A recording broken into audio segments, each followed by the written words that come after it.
হয় ৰাজীৱ চাওক নিশ্চয়কৈ ক'ব লাগিব আজি আসলতে 11 দিনৰ দিনাখন আসলতে এই যিখন সুমি বৰা আৰু তাৰ্কিক বৰাৰ যিখন নাটক সেই নাটকখনৰ অৱয়কত জৱনিকা পৰি বুলি ক'ব লাগিব যেহেতু সুমি বৰা পলাতক সুমি বৰা আৰু তাৰ্কিক বৰাক ইতিমধ্যে অসম আৰক্ষী STFে তেওঁলোকক জিম্মাত লৈছে আৰু তেওঁলোকৰ জিম্মালৈ আহিছে কালি যেতিয়া সুমি বৰাই যেতিয়াই আসলে তেওঁলোকে আত্মসমৰ্পণ কৰিব বুলি যেতিয়াই তেওঁ আসলে ভিডিঅ' ক্লিপিংটো দিলে তাৰ পিছতে আসলে সকলো ফালে তৎপৰ হৈ পৰিল যে সুমি বৰা আৰু তাৰ্কিক বৰাই ক'ত কেতিয়া কেনেকৈ আসলে আত্মসমৰ্পণ কৰিব আমি গোটেই নিশা উৰেটো নিশা ডিব্ৰুগড় সদৰ থানাত আমি অপেক্ষাৰত আছিলোঁ হয়তো ডিব্ৰুগড় সদৰ থানাত তেওঁলোকে আত্মসমৰ্পণ কৰিব নেকি কিন্তু অৱশেষত খবৰ আহিল যে তাৰ্কিক বৰা তিয়কৰ পৰা আৰু সুমি বৰাক তাৰ্কিক বৰাক তিয়কৰ পৰা কালি নিশাই আৰু সুমি বৰাক আজি পুৱাৰ ভাগত ডিব্ৰুগড় মিলন নগৰত থকা যিটো জিলা পুথিভঁৰাল এই জিলা পুথিভঁৰালৰ সন্মুখৰ পৰা তেখেতক পিক আপ কৰা হৈছে আৰু দুইজনকে এতিয়া ডিব্ৰুগড়তে STFৰ যিহেতু জিম্মাত ৰখা হৈছে ইয়াৰ দৌলত সিং নেগী যিটো গেষ্ট হাউচ আছে সেই গেষ্ট হাউচে ৰখা বুলি আমালৈ তথ্য আহিছে আৰু তেওঁলোকক কিছু সময়ৰ পিছত এতিয়া যিহেতু তেওঁলোকক জেৰা চলাই থকা হৈছে ইতিমধ্যে আৰু কিছু সময় পিছতে হয়তো তেওঁলোকক ডিব্ৰুগড় আৰক্ষীৰ হাতত চম্জাই দিব কাৰণ গোটেই গোচৰটো যিহেতু ডিব্ৰুগড় সদৰ থানাতে যিহেতু গোচৰটো পঞ্জীয়ন হৈছিল আৰু ডিব্ৰুগড় সদৰ থানাৰ পৰা যিহেতু গোটেই গোচৰটোৰ আচলতে তদন্ত কৰি থকা হৈছে আৰু ইতিমধ্যে আপুনি কৈছে যে ইতিমধ্যে এই গোটেই গোচৰটো যিহেতু SIT হাতত দিয়া হৈছে CID হাতত দিয়া হৈছে ইতিমধ্যে CID মহাপৰিদৰ্শক সংযুক্ত পৰাশৰে যিহেতু ডিব্ৰুগড়ত এই সন্দৰ্ভত সকলোখিনি তথ্য পাতি লৈ গৈছে সকলোখিনি কৰি গৈছে চোৱা চিতা কৰি গৈছে গতিকে আমি আশা কৰিছোঁ যে এতিয়া যিহেতু সুমি বৰা আৰু তাৰ্কিক বৰা যিহেতু STFৰ যিহেতু জালত পৰিছে গতিকে তেওঁলোকৰ পৰা এতিয়া সকলোখিনি তথ্য এটাকৈ বাহিৰ হ'ব যিহেতু তেওঁলোকক কিছু সময়ৰ পিছতে যিহেতু ডিব্ৰুগড় আৰক্ষীক গতাই দিব আছে কোন মুহূৰ্তত তেওঁলোকক ডিব্ৰুগড় আৰক্ষীক গতাই দিব আৰু ক'ত গতাই দিব সেইটো এতিয়ালৈকে নিশ্চিত হোৱা নাই কিন্তু ডিব্ৰুগড়ৰ যিগৰাকী এই গোচৰটো যিগৰাকী IO ডিব্ৰুগড়ৰ এডিশ্যনেল SP চিজেল আগৰৱাল ইতিমধ্যে তেখেত আহি ডিব্ৰুগড় সদৰ থানাত আহি উপস্থিত হৈছে কিছু সময় পূৰ্বে তেখেত আহিছে আৰু STFৰ বিষয়া আহি ডিব্ৰুগড় সদৰ থানাত আহি উপস্থিত হৈছে আৰু ডিব্ৰুগড় সদৰ থানাৰ যিখিনি আমি তৎপৰতা দেখা পাইছোঁ সকলোবিলাক অফিচাৰ আহি ডিব্ৰুগড় সদৰ থানাত ইতিমধ্যে আহি উপস্থিত হৈছে যাৰ পৰিপ্ৰেক্ষিতত আমি ক'ব পাৰোঁ হয়তো ডিব্ৰুগড় সদৰ থানালৈ যিকোনো মুহূৰ্ততে সুমি আৰু তাৰ্কিকক আনিব পাৰে আৰু ইয়াত তেওঁলোকক গতাই দিব পাৰে এতিয়া কথা হ'ল সুমি আৰু তাৰ্কিক গ্ৰেপ্তাৰ হোৱাৰ লগে লগে এই গোটেই যিটো বিশাল কাণ্ডৰ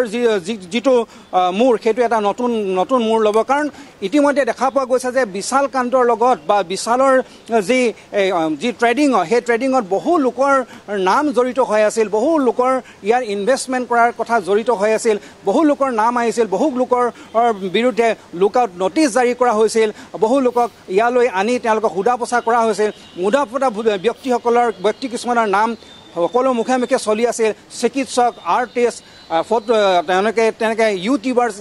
ইত্যাদি বহুসকলৰ নাম আচলতে ওলাই আছিল এতিয়া সুমি আৰু তাৰ্কিকক এতিয়া সোধা পোছা কৰাৰ পিছত সেই আচল কথাবিলাক আহিব আচলতে তেওঁলোকৰ এই যিটো ফ্ৰড কাম যিটো ট্ৰেডিং সেই ট্ৰেডিঙত আচলতে কোনে কেনেধৰণে টকা পইচা ইনভেষ্ট কৰিছিল এই সকলোখিনি কথা আহিব কাৰণ তেওঁলোকৰ যিখিনি টকা পইচা সেই টকা পইচাৰ আচলতে তেওঁলোকে কেনেকুৱা এটা বিলাসী জীৱন যাপন কৰিছিল সেইখিনি তথ্য ইতিমধ্যে অসমৰ ৰাইজে গম পাইছে মোৰ সন্মুখত এইবিলাক বিলাসী গাড়ী ইতিমধ্যে তেওঁলোকৰ যিহেতু জব্দ কৰা হৈছে এইবোৰ বিলাসী গাড়ী আচলতে কেনেকৈ কিনিছিল কাৰ টকাৰে কিনিছিল কি ধৰণৰ তথ্য আছে এইবিলাকৰ আচলতে গৰাকী কোন এই সকলোবিলাক এতিয়া আহিব কাৰণ চাওক যে ইয়াৰ বহু হাজাৰ শ কোটি টকাৰ যিহেতু এটা কেলেংকাৰী এটা বৃহৎ কেলেংকাৰী অসমৰ ইতিহাসত এটা বহুত ডাঙৰ কেলেংকাৰী যিহেতু সেইবাবে এই কেলেংকাৰীৰ লগত যিহেতু সুমি আৰু তাৰ্কিকৰ নাম জড়িত হৈ পৰিছে এওঁলোকো আছিল প্ৰাইম একিউজে আছিল যিহেতু বিশালক ইতিমধ্যে যিহেতু গ্ৰেপ্তাৰ কৰি জেল হাজতত প্ৰেৰণ কৰা হৈছে তাৰপিছতে সুমি আৰু তাৰ্কিকো যিটো গোচৰত তেওঁলোকৰ প্ৰাইম একিউজ আছিল গতিকে তেওঁ যোৱা 10 দিন ধৰি তেওঁলোকে যিটো পলাতক অৱস্থাত আছিল সেইবাবে আৰক্ষীয়ে বহুতো তথ্য উদ্ধাৰ কৰিবলৈ বাকী আছে এতিয়া সুমি তাৰ্কিকক এতিয়া গ্ৰেপ্তাৰ কৰাৰ পিছতে এতিয়া যিহেতু SITয়ে তেওঁলোকক STFে যিহেতু তেওঁলোকক সোধা পোছা অব্যাহত ৰাখিছে গতিকে তেওঁলোকৰ পাবলগীয়া তথ্যখিনি লৈ হয়তো তেওঁলোকে ডিব্ৰুগড় পুলিচক গতাই দিব এইটো আমি প্ৰায় আমি ধাৰণা কৰিছোঁ যদি ডিব্ৰুগড় পুলিচক গতাই নিদিয়ে তেতিয়াহ'লে হয়তো তেওঁলোকক গুৱাহাটীলৈ হয়তো লৈ যাব পাৰে কিন্তু অতিকে সম্ভাৱনা আছে ডিব্ৰুগড় সদৰ থানা তেওঁলোকক আনিব কাৰণ ইয়াতে যিহেতু তেওঁলোকৰ বিৰুদ্ধে গোচৰ পঞ্জীয়ন হৈ আছে গতিকে সেই অনুযায়ী তেওঁলোকে ডিব্ৰুগড় সদৰ থানালৈ অনাৰ পূৰ্ণ সম্ভাৱনা আছে কাৰণ ইয়াতো আমি আৰক্ষীৰ যিখিনি আমি তৎপৰতা দেখিছোঁ ইতিমধ্যে সকলোখিনি আৰক্ষী বিষয়া আহি ইয়াত যিহেতু স্বয়ং আয়োগৰাকী আহি যিহেতু ইয়াত উপস্থিত হৈছে গতিকে আমি অনুমান কৰিছোঁ যে ইয়াত তেওঁলোকক অনা হ'ব আৰু এই গোচৰটো সন্দৰ্ভত ডিব্ৰুগড় যিহেতু আৰক্ষী অধীক্ষকগৰাকীয়েও ষ্টেটমেণ্ট দিব বুলি এটা খবৰ আহিছে গতিকে তেখেতেও এই গোটেই বিষয়টো সন্দৰ্ভত নিশ্চয় ক'বলগীয়াখিনি ক'ব নিশ্চয়কৈ এটা আৰক্ষীৰ ফালৰ পৰা কিছু সময়ৰ পিছতে সংবাদমেল সম্বোধন কৰা হ'ব দেৱজিৎ আমি সেই সংবাদমেলৰ পোনপটীয়া সম্প্ৰচাৰ আপোনাৰ জৰিয়তে ৰাইজক দেখুৱাম এই মুহূৰ্তত আমি আপোনালোকক এই ফটোখন দেখুৱাই আছোঁ যিখন ফটোগ্ৰাফছ ইতিমধ্যে কালি গ্ৰেপ্তাৰৰ পিছত এই ফটোগ্ৰাফছখন ইতিমধ্যে ৰাজহুৱা কৰা হৈছে ৰাজীৱ নিশ্চয়কৈ ক'ব লাগিব আচলতে অসমৰ ইতিহাসত অন্যতম এটা ডাঙৰ এটা কেছ বুলি ক'ব লাগিব চুমি তাৰ্কিক বিশালৰ এই যিটো কেছ এই কেছৰ ইতিমধ্যে যিহেতু অন্যতম আচলতে গোচৰ অন্যতম অভিযুক্ত চুমি বৰা আৰু তাৰ্কি বৰাক ইতিমধ্যে যিহেতু আৰক্ষীয়ে যিহেতু পাইছে আৰক্ষীয়ে কৰায়ত্ব কৰিছে তেওঁলোকক যিহেতু STF যিহেতু তেওঁলোকক জিম্মাত লৈছে এই কথা ইতিমধ্যে সকলোৱে গম পাইছে আৰু তেওঁলোকক ইতিমধ্যে STFৰ যিহেতু জিম্মাত আছে যিহেতু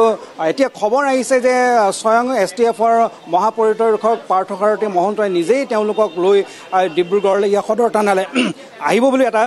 খবৰ আহিছে আৰু সেই যদি হয়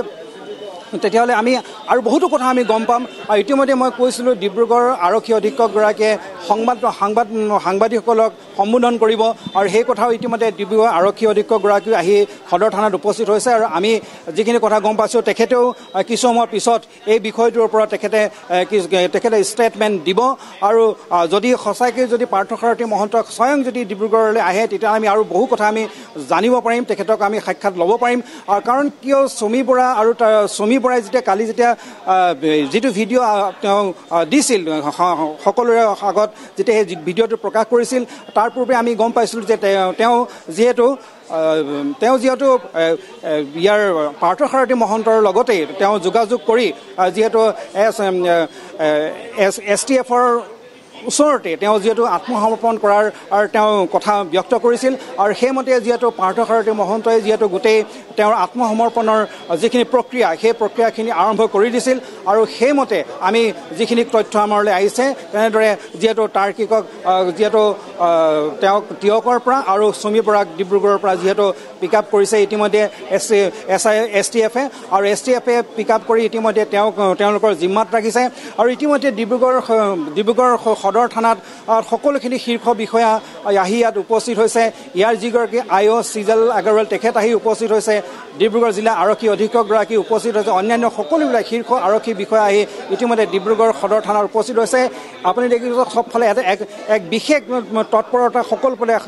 কি আৰক্ষী কওক কি সংবাদ মাধ্যম কওক সকলো ডিব্ৰুগড় আৰু এই সদৰ থানা এতিয়া তৎপৰ হৈ আছে আৰু যিকোনো মুহূৰ্ততে যিহেতু চুমি আৰু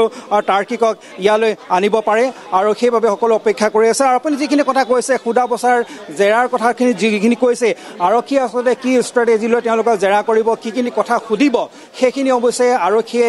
জানিব সেইখিনি তেওঁলোকৰ কাৰণ বহু কথা এতিয়াও জানিবলৈ বাকী আছে বিশালৰ পৰা ইতিমধ্যে আৰক্ষীয়ে যথেষ্টখিনি কথা যিহেতু অৱগত হৈছে তাৰোপৰি আৰু বহু কথা এতিয়া চুমি আৰু তাৰ্কিকৰ পৰা জানিবলৈ আছে কাৰণ বহুতো অভিযোগ আহি আছে আৰু বহুতো বিশালেও বহুখিনি কথা কৈ থৈছে সেই কথাবিলাকৰ লগত যিহেতু চুমি আৰু তাৰ্কিকৰো যথেষ্ট সম্পৰ্ক আছে কাৰণ আমি জানো এইটো যিহেতু কোটি টকাৰ যিহেতু কেলেংকাৰী সেই কোটি টকাৰ আচলতে ক'ত কেনেকৈ কি ধৰণকৈ আহিছে সেইবিলাক সকলোখিনি কথা আহিব আপুনি কোৱাৰ দৰে কিছুমান কথা যদি চুমিয়ে যদি প্ৰকাশো নকৰে হয়তো তেওঁলোক দুইজনকে মুখামুখিকৈ লৈ হয়তো সেই কথাবিলাক সোধা পোছা কৰিব যিটো আৰক্ষীৰ যিটো তেওঁলোকৰ প্ৰক্ৰিয়া তেওঁলোকে কৰিব কিন্তু এইটো কথা ঠিক যিখন আচলতে নাটক হৈ আছে চুমি আৰু তাৰ্কিকৰ পলায়নৰ যিখন 10 দিনীয়া যিখন নাটক সেই নাটকখনৰ অৱশেষত যিহেতু জৱনিকা পৰিল যিহেতু কালি তাৰ্কিকক আজি পুৱাৰ ভাগত যিহেতু চুমিক যিহেতু STFে যিহেতু তেওঁলোকৰ নিজৰ জিম্মাত লৈছে আৰু তেওঁলোকৰ লগতে ৰাখিছে আৰু ইতিমধ্যে সোধা পোছা অব্যাহত ৰাখিছে যিকোনো মুহূৰ্ততে যিহেতু ডিব্ৰুগড় সদৰ থানাত আহি পাবহি মই কৈছোঁ যে পাৰ্থসাৰথী মহন্তৰ তেখেতৰ তৎপৰতাতে আচলতে তেওঁলোকৰ এই যিখিনি আত্মসমৰ্পণৰ যিখিনি প্ৰক্ৰিয়া সেইখিনি সমাপন হ'ল আৰু জানিব পৰা মতে খবৰ অহা মতে স্বয়ং পাৰ্থসাৰথী মহন্তই তেখেতক যিহেতু ডিব্ৰুগড়লৈ লৈ আহিব কাৰণ আৰু মাত্ৰ কেইটামান মুহূৰ্তৰ পিছতে ডিব্ৰুগড় সদৰ থানাত হয়তো সুমি বৰা আৰু তাৰ্কিক বৰাক লৈ অনা হ'ব ডিব্ৰুগড় সদৰ থানালৈ তেওঁলোকক আৰক্ষী বিষয়া পাৰ্থসাৰথী মহন্তই নিজেই তেওঁলোকক লৈ আনিব বুলি জানিব পৰা গৈছে যেহেতু আৰক্ষী বিষয়া পাৰ্থসাৰথী মহন্তৰ নেতৃত্বতেই এই গোটেই আত্মসমৰ্পণৰ যিটো প্ৰক্ৰিয়া সেই প্ৰক্ৰিয়াটো চলিছিল আত্মসমৰ্পণ কৰিছিল তেওঁলোকে পাৰ্থসাৰথী মহন্তৰ হাতত এগৰাকীয়ে ডিব্ৰুগড়ত এগৰাকীয়ে টিয়কত আত্মসমৰ্পণ কৰা বুলি এটা কথা আহিছে কিন্তু সেয়া আৰক্ষীয়ে কি মন্তব্য কৰে গোটেই বিষয়টো সন্দৰ্ভত সেয়া পৰৱৰ্তী সময়ত লক্ষণীয় হ'ব কিন্তু আৰু কিছু সময়ৰ পিছতেই তাৰ্কিক বৰা আৰু সুমি বৰাক লগত লৈ আৰক্ষীৰ এটা দল হয়তো ডিব্ৰুগড় সদৰ থানাত প্ৰৱেশ কৰিব আৰু সেই দলটোৰ নেতৃত্বত আছে আৰক্ষী বিষয়া পাৰ্থসাৰথী মহন্ত